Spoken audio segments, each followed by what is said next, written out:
कृष्ण कृष्ण कृष्ण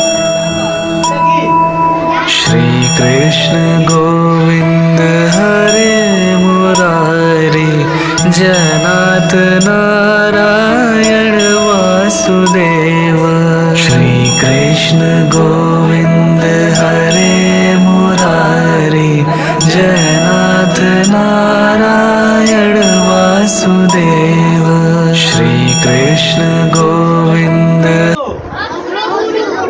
তোমরা এইভাবেও করতে পারো, নয়তো লিখবা পরশুরাম, তার সাইডে কি অস্ত্রগুরু লিখে দিবা। ওকে, এরপরে আমরা যদি আরেকটা আসি, কল্কি অবতার। 2 নম্বরে কি লেখা আছে তো বলো তো? 2 নম্বরে কি লেখা আছে? এই যে কল্কি অবতার, একটু সাইলেন্ট, আমি বলে দিচ্ছি। কল্কি অবতার এইভাবে দাগটা নিয়ে দিবা, কলিযুগে আবির্ভূত হন। কল্কি অবতার কবে আবির্ভূত হন? এখনো কি আসছে কল্কি অবতার? তাহলে কি আসবে? আমরা কি দেখে যেতে পারবো? অবশ্যই পারবো। দেখো, এরপরে কি খড়গ দান। খড়গ মানে কি? তলোয়ার। বলেছিলাম না, খড়গ মানে কি? এই খড়গটা কে দিয়েছিল? খড়গটা কে দিয়েছিল? আরেকবার বলো, খড়গটা কে দিয়েছিল? এরপরে কল্কি অবতার আবির্ভূত হন অথবা জন্মগ্রহণ করেন। হ্যাঁ, দেখো, তাহলে আমরা জন্মগ্রহণটাই লিখলাম। কল্কি অবতার কোথায় জন্মগ্রহণ করেন?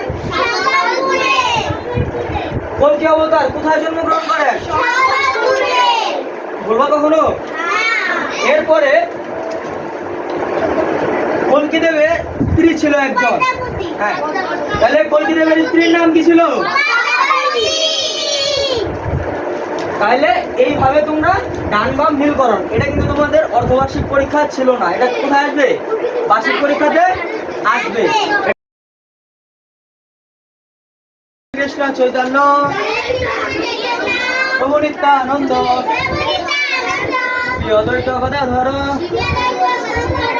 শ্রীবাসাদি গৌর ভক্তবৃন্দ হরে কৃষ্ণ কৃষ্ণ কৃষ্ণ হরে হরে হরে রাম রাম রাম হরে হরে হরে কৃষ্ণ। তো সুপ্রিয় শিক্ষার্থীবৃন্দ, তোমাদের আজকের ক্লাস এখানেই সমাপ্ত। আজকের ক্লাস করে তোমাদের কেমন লাগলো একটু বলো তো? তাহলে সবাই তো লাউডলি বলো হরি বল। এবার